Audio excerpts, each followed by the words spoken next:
말을 안 듣고는 절대 내가 빠져나올 수 없는 계속 족쇄라고 해야 되나? 그냥 나체 사진을 요구를 하더라고요. 처음에는 진짜 몰랐어요. 이렇게까지 시달릴 줄은. 한 달이라는 시간.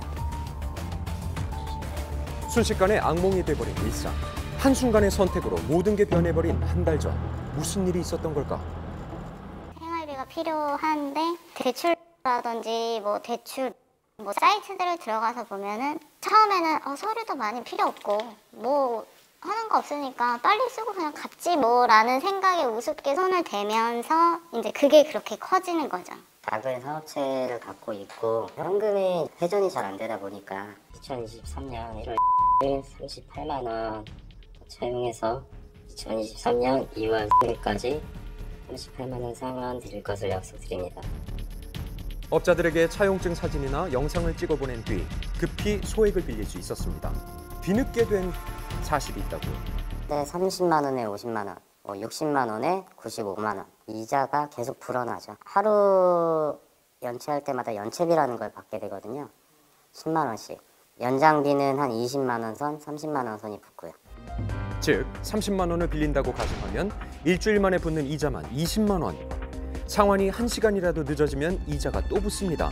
법정 최고금리 20%를 한참 넘는 초고리 대출인 거죠. 주연장금이라고 해서 돈을 주면 일주일도 연장이잖아요. 얘는 어쨌든 돈을 썼으니 돈이 부족할 거야.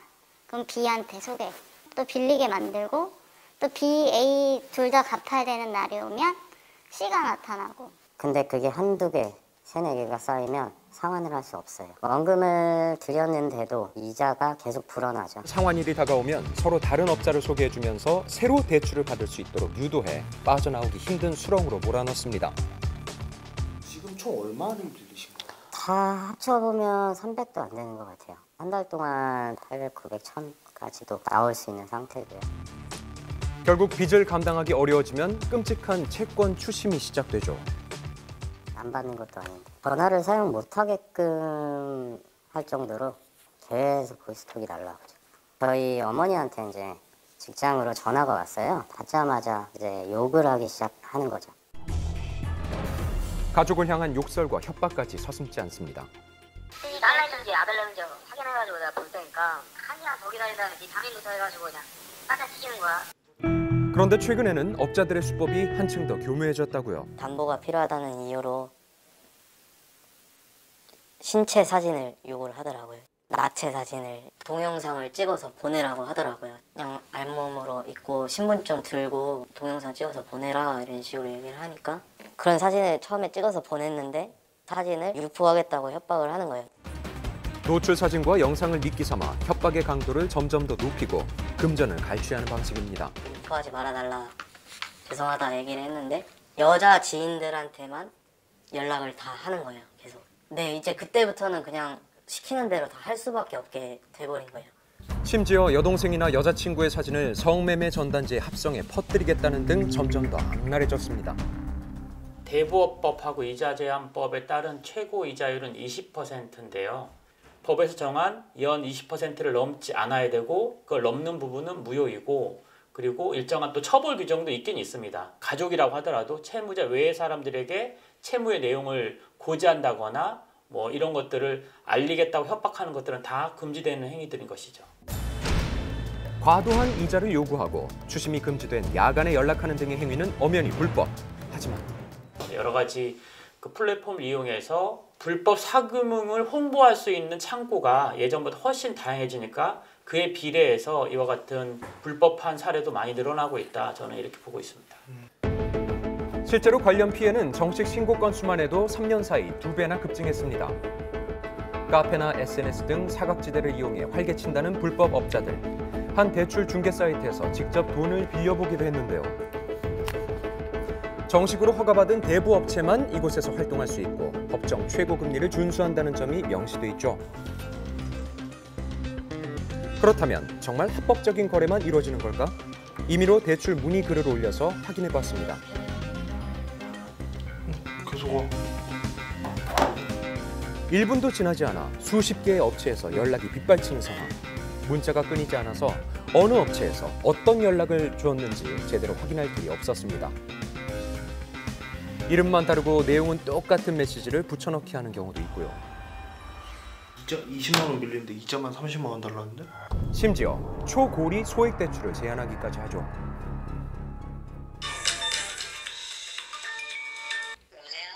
네, 여보세요? 네, 사장님 부채 도와드리려고 전화드렸어요. 저희가 오늘 도와드릴 거예요. 대면을 할 수 있을까요? 네네네. 업체에서 대출을 위해 어떤 조건을 제시하는지 알아봐야겠습니다. 한참 기다린 끝에 한 업자를 만나 대출 문의를 했는데요. 과연 믿을 만한 것일까요? 기대출 있으세요? 기대출 아니 없습니다. 없으시고 개인 돈 이용해 보신 적 있나요? 개인 돈이요? 아니요, 아니 처음입니다. 그럼 혹시 저희 이거 100까지는 나오나요? 20만 원 빌려서 40 갚는데 이걸 몇 번 써야지 100만 원 해준다고. 재대출을 유도하는가 하면 필요한 서류 외에 담보까지 요구합니다. 제가 뭐 따로 신용도를 보고 나가는 것도 아니고 나가서 비상 연락망이에요. 피해자들을 올감했던 바로 그 연락망, 미심쩍은데요. 정식 사업자 등록을 한 업체라도 혹시 실체가 없는 건 아닌지 직접 찾아가 봤습니다. 대부업체 사무실이라고 하기에는 시골 마을 한 구석에 있는 데다가 사람들의 왕래도 없어 보이는데요. 이웃 주민한테 옆 건물에 대해 물어봤습니다. 여기 대부업체 주소로 돼 있길래. 대부? 웬 대부? 여기서 20년이나 돼가는데 그때부터 있던 거 아저씨 그냥 그대로 있고 사무실 하시고. 때마침 나타난 실제 소유주. 안녕하세요. 아예 모르시는 일인가 보네. 아유 우리는 듣는 게 처음인데 저기서 지금 다 비었어. 아무도 없어 여기 안에 참. 인근의 또 다른 대부업체를 찾았습니다.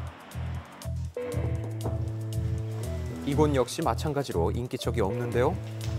다른 사무실에서는 예상 밖의 이야기를 합니다. 여기 뭐 대부업체 같은 거예요? 통신업체 같은데요? 아, 여기 통신업체예요? 그런데 제작진의 취재 결과 무려 4개 이상의 대부업체에서 해당 주소지에 등록했다는 사실을 알 수 있었습니다. 무분별하게 운영되는 업체들이 그만큼 많은 거죠. 업체들이 이토록 쉽게 불법을 자행하는 이유는 뭘까요?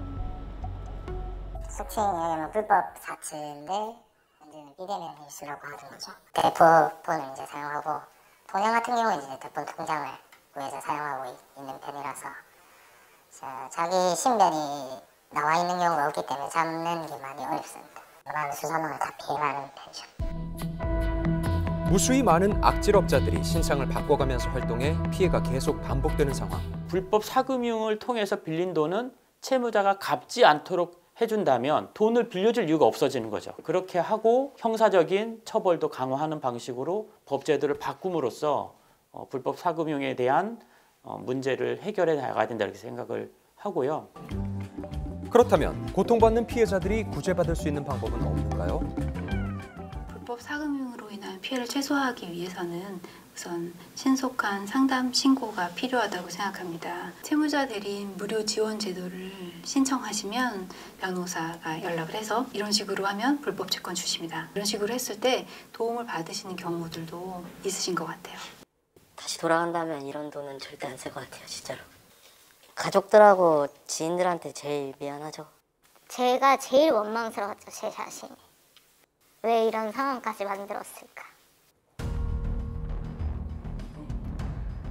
지금도 누군가를 노리는 불법 사채의 덫, 조속히 근절돼야겠습니다.